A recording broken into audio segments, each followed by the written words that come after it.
coach's role encompasses a lot of responsibilities, but ultimately their job is to teach and train. Now, there are a number of great coaches out there who didn't just live up to this responsibility, but have surpassed it. Coach Dale Brown is one of those. As a retired Hall of Fame basketball coach, Coach Brown has translated the teaching and training skills he used for 25 years at LSU into real life. At LSU, Coach Brown appeared in 15 straight national tournaments and became the second winningest coach in SEC history and led his teams to 17 consecutive non-losing seasons. Now, after retiring, Coach Brown has taken his coaching skills and translated them into books and have shared his ideas with audiences worldwide as a speaker. Now we get the benefit of his coaching skills here today as he shares some of his coaching memories and insider secrets with us. Coach Brown, welcome to Success. So great to have you here. Thank you very much, Darren. So, Coach, I mentioned to you before we got started here that I just watched the documentary Man in the Glass. And those that are listening, if you haven't seen it, you've got to go and you can stream it for free on Amazon. In fact, it's really an extraordinary documentary, not just to learn about the story and the phenomenal example that is Coach Dale Brown, but it's really actually incredibly entertaining and very inspiring. But in that story, I learned a lot about where a lot of your inspiration comes from.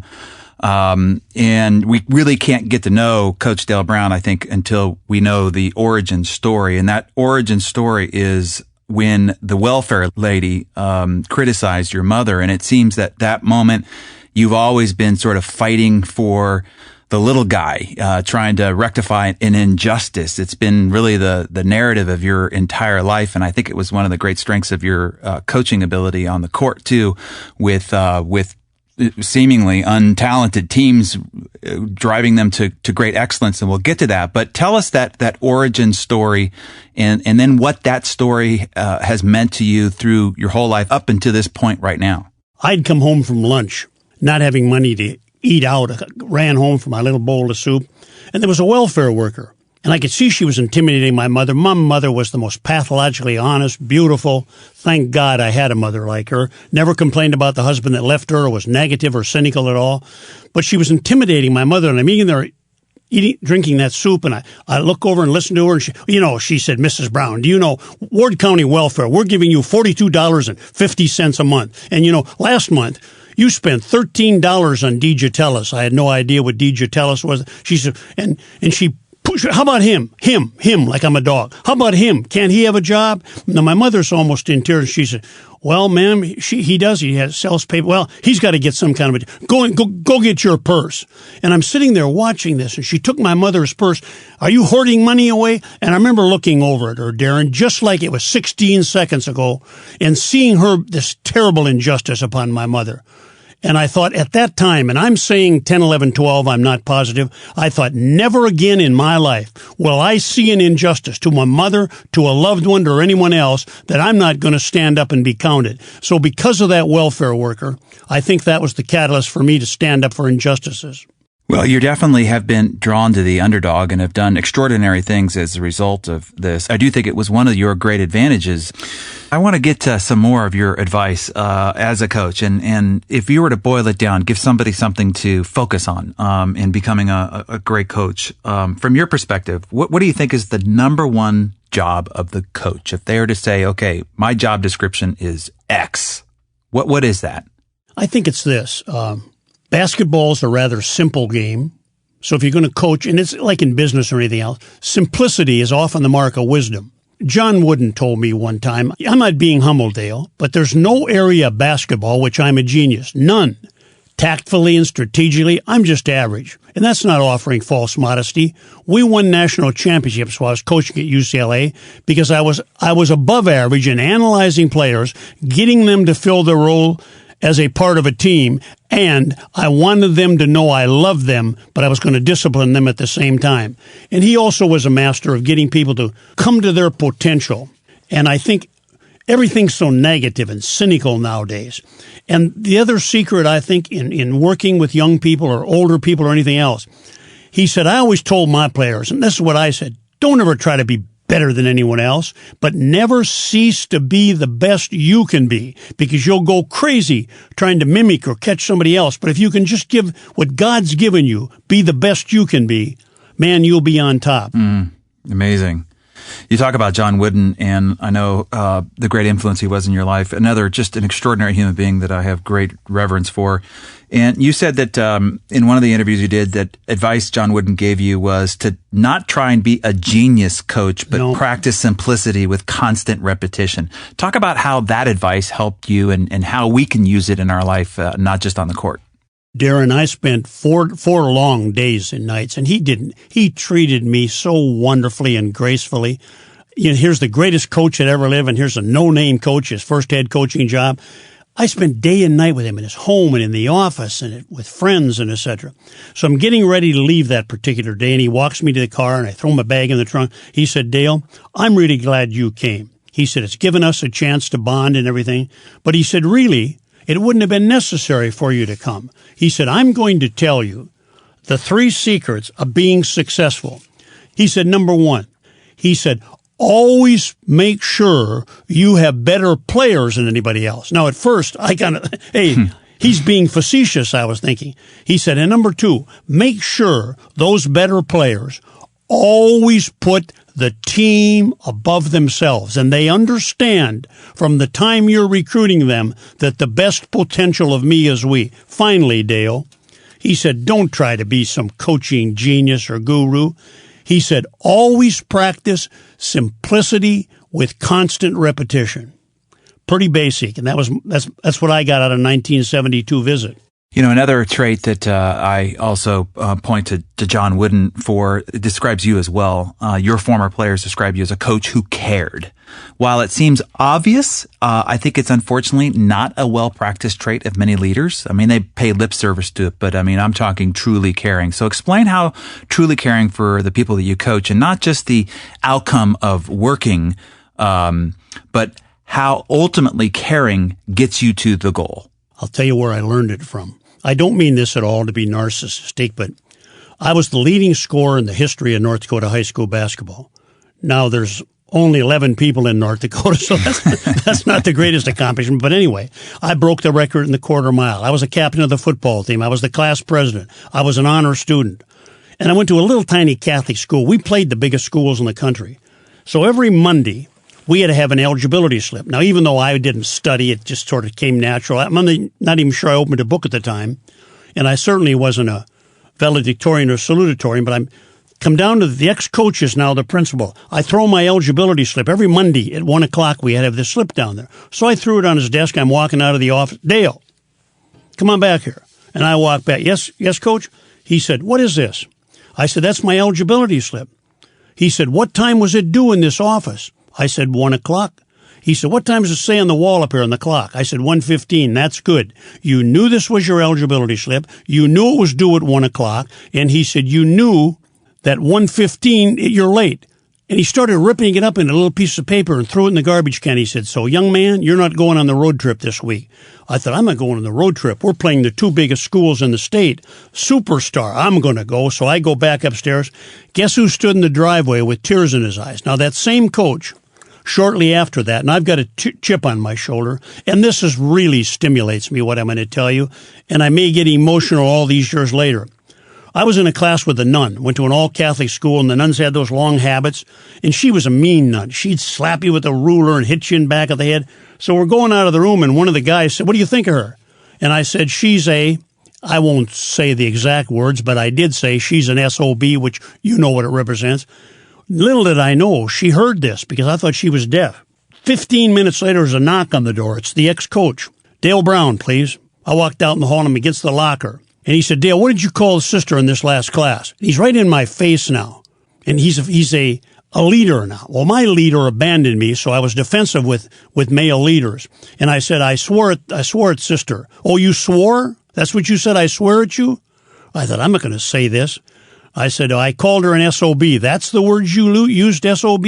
I said, no, what words did you use? I said, I called her a son of a bitch. He grabbed me by the shirt, and he banged my head off the locker, and he's twisting my shirt. Well, in the meantime, I'm folding my fist to the right, and I thought, yeah, that's typical male.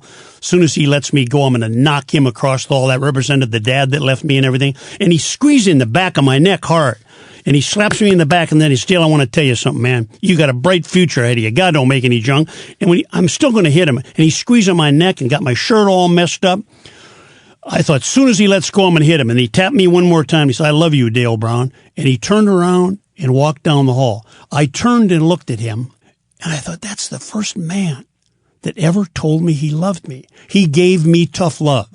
He used to come to games. I'd see him stand by the water fountain. I didn't need the astronauts, the cosmonauts needed a rocket to go to the moon. I could jump to the moon.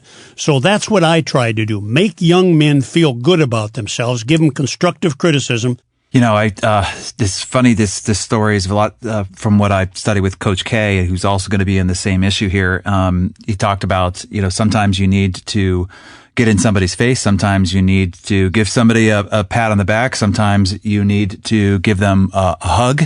And sometimes you just need to say anything. And he said, you just need to know what to do, to whom, and when, because it's different every time. So speaking of Shaquille O'Neal and speaking of tough love and accountability, I heard a story about how one time in particular, you barged into Shaquille O'Neal's dorm room, woke him up, and made him run laps endlessly because he skipped class. So recount that story for us and explain why accountability in your players mattered so much. I never ever wanted to use a player in any way. There were simple rules. Well, one of them is I'm obligated. These children were sent to me by their parents, so I'm obligated to make sure that I get them something beyond just a basketball, give them something more important. So I stressed academics. So when Shaquille first came, he stuttered. I put him in a speech class. Speech class? Well, you're going to be in a speech class. Someday you're going to be famous. You're going to have to talk. So he was real good for a period. He came the very class he ever took. First class, he came and he had to do a speech. He came and asked me if I could shut the doors and turn the phones off, and could I critique his speech, and then could I go to class with him? Well, about 2 weeks later, my assistants normally did this, but they found out Shaquille missed his class. Now, I've given an obligation. I was in Germany when I met his father, who was a sergeant. I told his mother when they came back to San Antonio. She stressed so many times, and she was the glue of that family. She wanted her son educated. Nobody in her family's ever been educated. By the way, she went back and got a college degree. So I told her I'll do everything in my power. So I kept on telling Shaquille, don't miss class, man. So they come, guess who missed class today? I took off up the back step. Yesterday, I went up the back steps about 4 or 5 in the morning. I have a master key. I opened the door. I put my hand on his chest. Shaquille. And this big old giant, he was curled up like a question mark in his bed that was too small. He opened up his eyes, kind of shocked, and I said, get up. Get up. Where are we going? I said, we're going over the track. What for? I said, you'll see. So we get over there, and several times, Coach, I can't do it anymore. And you can't miss class anymore. So we're going to run till you give me a commitment today, because I've given a commitment to your mother and father, and I don't want to be a charlatan or a phony, that you're going to get a degree from here. Well, guess what happened? Guess who wound up with the highest GPA on the team? Guess who wound up with his doctorate degree? So it wasn't just about basketball. Extraordinary, really. So if you were to kind of boil some of these techniques down, Coach, and I know that this is tough, but if you were to explain some of the best techniques that you've used to draw the very best from your players out that you could recommend that we can use with our teams and possibly even with ourselves, what would be one or two of those techniques? What comes to mind? Well, let me use it in my area, and I think it's diversified with your families, with your businesses, whatever. I believe that the parents that sent us their most precious possessions, their hopes for the future, their tomorrows, their kids themselves, they're due a lot more from those of us who dedicate ourselves to this profession. We owe them a vision of life, and it cannot be just limited to what happens on a basketball court.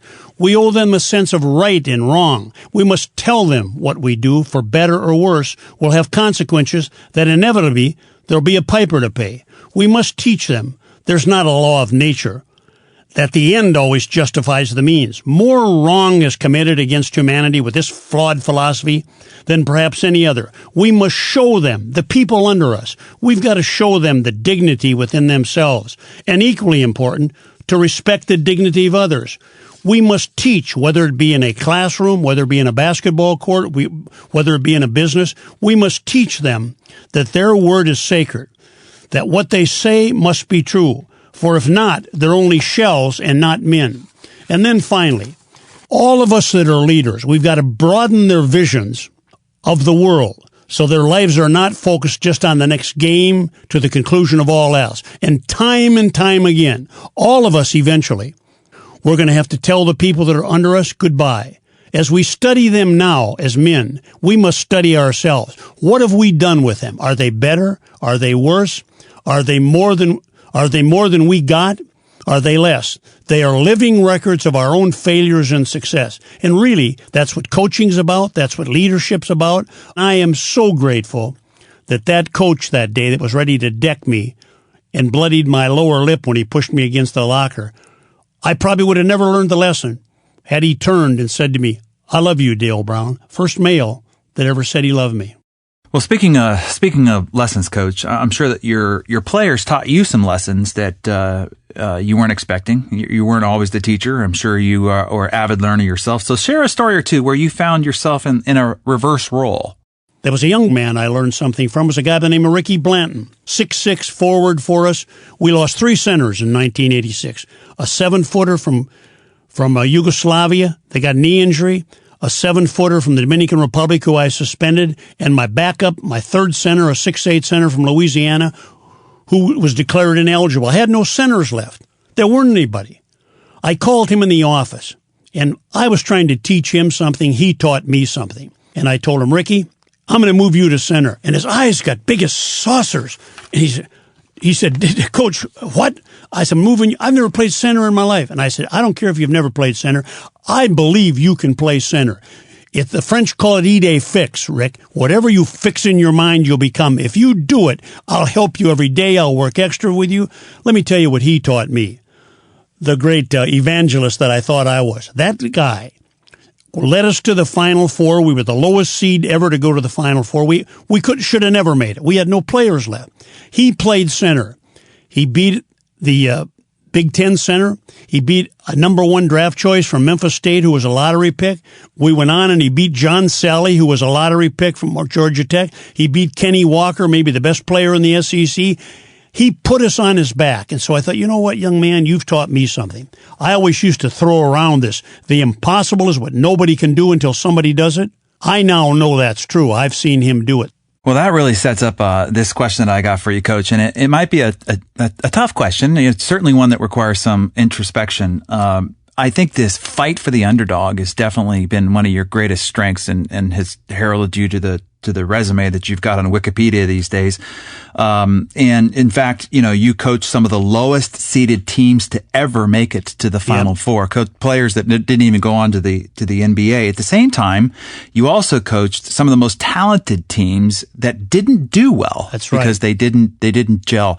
When you look back on it, what does that say about your leadership style? But what did you learn? What would you do different now in that situation? What's your reflection back on both sides of the spectrum? That's what a great question. And let me now, without prolonging it, I'll tell you what it does. After 44 years of coaching, 25 of those at LSU, my wife and I decided to take a month off and decide what to do with our lives. Was I going to go to law school? Was I going to run for U.S. Senate? Was I going to be a motivational speaker? Were we just going to travel around the world? Where were we going to live? During that month, I tried to honestly examine my coaching career. Now, I really did think that I was doing my very best.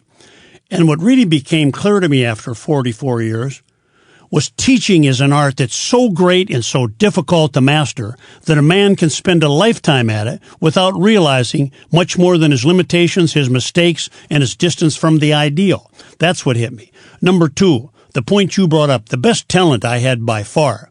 I had 3 first-round picks on that team. We did not make it to the Final Four. There were 2 reasons. Number 1, the biggest reason, I didn't do a good enough job. I kind of coasted a little bit. I'm shocked to say that to myself, but I'd always been digging and clawing, and I was much better being the underdog than I was being on top of the mountain, so to speak. So I thought, hey, I've clawed and dug my whole life since I've been 10 years of age. My mother told me I had to get a job. I walked up and down the streets of that little town, got a job at a jewelry store, cleaning the windows, carrying out garbage, sweeping the floors, a job that I'm sure they made up for me. Everything was, now all of a sudden, man, I got one of the greatest players in the country. I think I coasted. Number 2, I should have never run a double post offense. Number 3, This is the biggest reason. We did not have a leader on the team. Chris Jackson, Mahmoud Abdul-Rauf, who led the nation in scoring the year before, one of the most sensitive, gentle young men that had a terrible case of Tourette syndrome and neurological disorder. He was a miracle that he even played. Number 2, Stanley Roberts, a 7-footer who was a freshman with Shaquille. He was a nice guy, more talent than Shaquille. Shaquille struggled his freshman year. In fact, I benched him. So I would go back without blaming anybody. I think those things were the reason we didn't go to the Final Four. I don't think I had that kind of talent before.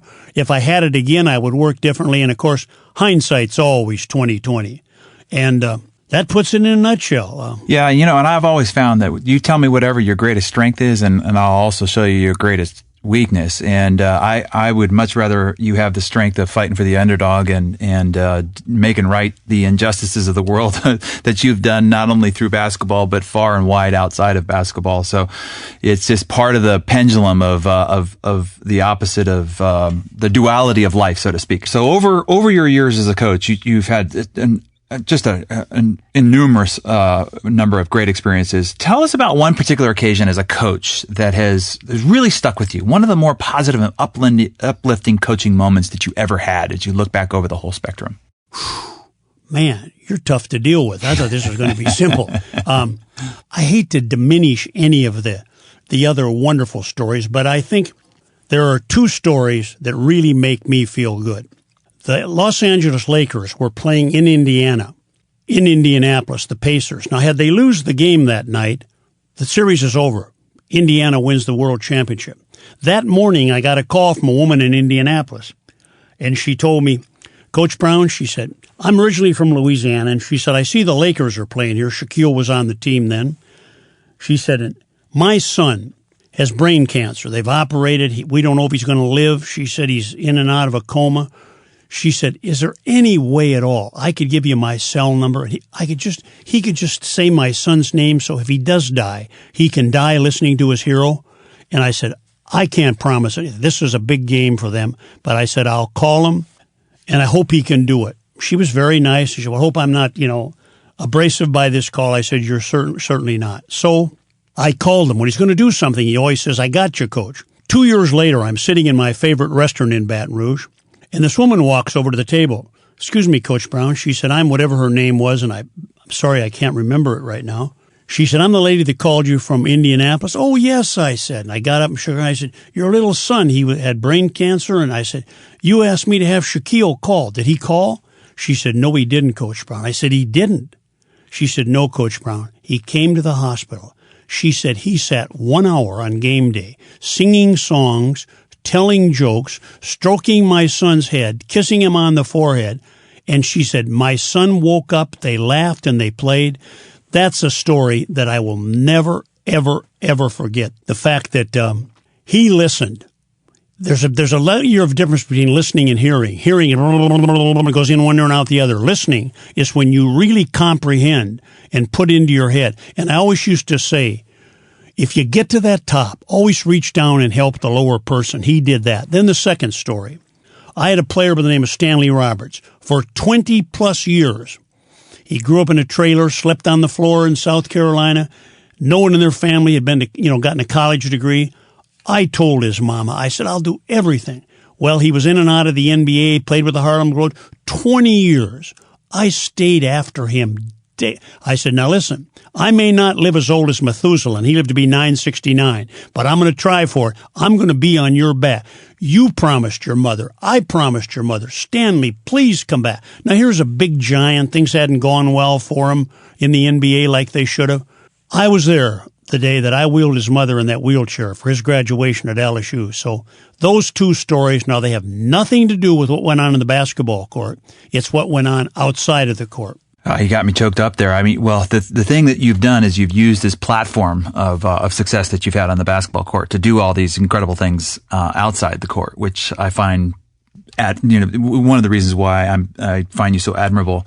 It's just on the opposite side of that, because obviously there aren't all great successes, and those listening need to know that there are the opposite side of the story. So when were there times when you wondered, why you ever became a coach? Describe one or more of your trying experiences as a coach and what you learned from it, and ultimately how it made you better, either as a person or as a coach.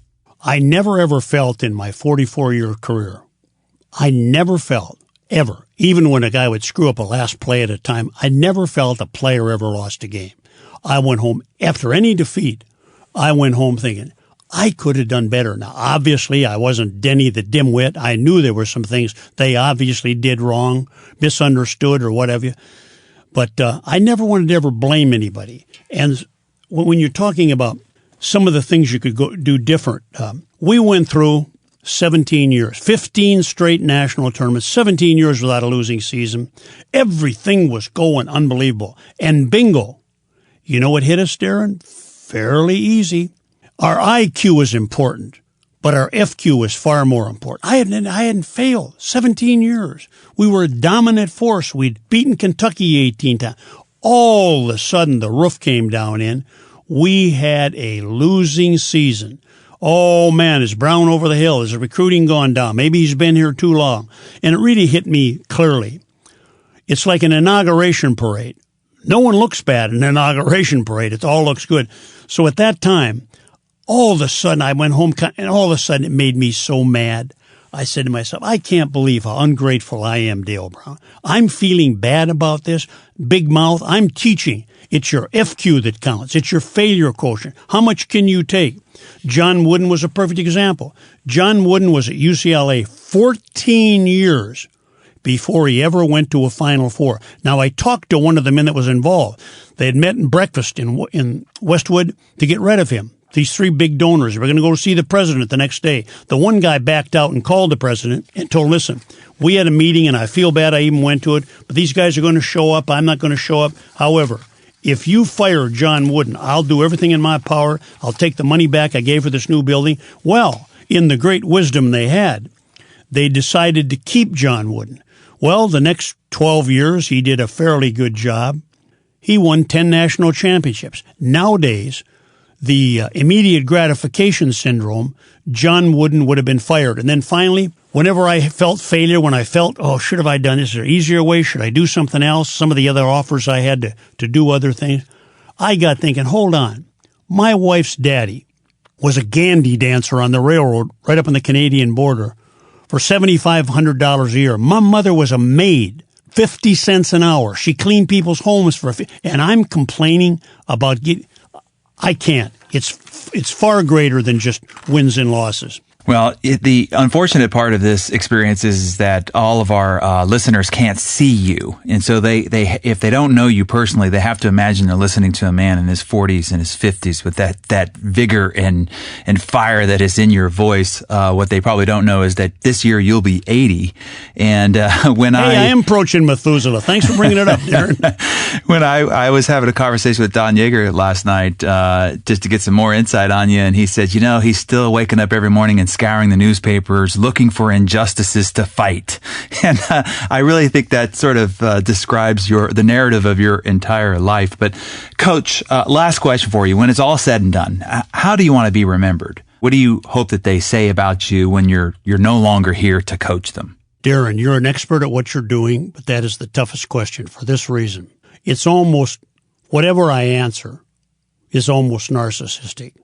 I don't want a monument built. I don't need a monument. I don't need to be in the Hall of Fame. I never planned it. I never thought it. I never deserved it. But there's one thing that I do hope, and in all my imperfections, that I hope they do really realize that I truly love them all. I did really recruit a human being first and a basketball player second, and never in my life did I ever try to exploit any of them in any way possible. Now, that all sounds, there's been phony charlatans and evangelists saying that garbage for years. But I really, in my heart, that's what I tried to do. And when I retired, I got a call from a writer from New York. And he was real nice at first, congratulations on your great career. You're the second winningest coach in SEC history. He said, Coach, the criticism on you is you spent too much time outside of basketball, that maybe if you'd have spent more time on the court and doing things, and he said that you did a lot of things in charity and you did this, how would you reply to that? And I remember the call vividly that day in 1997, and I said, my reply would be this. If we were getting ready for the Final Four and I had one practice left, and a mother called me and told me she had a son in New Orleans, And he was the biggest basketball fan. He's a senior in high school. He got in a car accident. He doesn't have another day to live. But he loves the LSU basketball team. Could I give him an autographed ball? We'd even put it in his coffin. I'd drive to New Orleans and let my assistants take over practice. And I'm sure there's a lot of people thought he probably did that too much. But I always looked at coaching. I wanted to win so badly. And who wants to win more than the coach? But I told the team when they'd go out and play that game, I said, I wrote on the board, big capital letters, HIT. I said, now we're walking out in that Superdome. We're going to Pauley Pavilion. We're in the Final Four in Philadelphia or in Dallas. I said, all kinds of people and media, but you know what's important? We sit in here and bond. If you do these things, if you put the HIT philosophy, we can be happy. And it's fairly simple. The H in HIT stands for, did you play your hardest? And only you will know that. Did you really, truly play your hardest? Number 2, the I in HIT. Did we as a team play intelligent? Did we know when to pull the ball back? Did we know when to foul? Did we know when to run this? Were we intelligent the way we played? And 3, the T, and boy, is this a big one. And you guys have heard this so many times. It's called, the T stands for togetherness. Did we really believe that the best potential of me is we? There's been no more flawed thing. Nations have crumbled. There have been 21 notable civilizations in the history of the world. 19 of those crumbled from within, not invaded from without, crumbled from within. If you do those, if we can, all of us come in here afterward and say, I played as hard as I could. I played as intelligent. We played together. I'm very comfortable with the results. And I know that sounds, that's kind of Pollyanna, isn't it? No, it's not. It's what life should be about.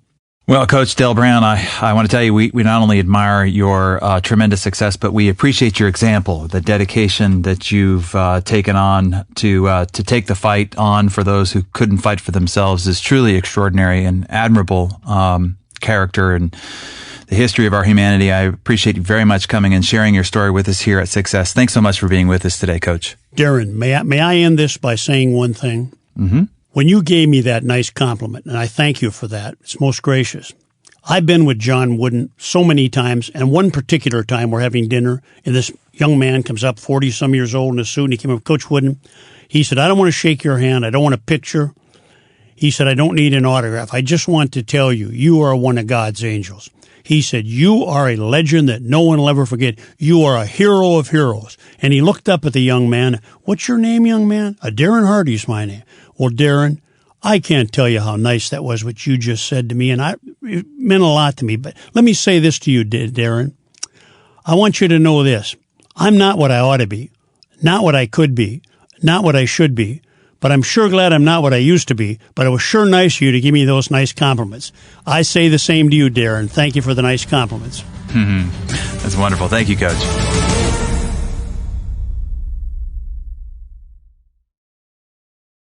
Success Magazine Audio, copyright Success Media, all rights reserved.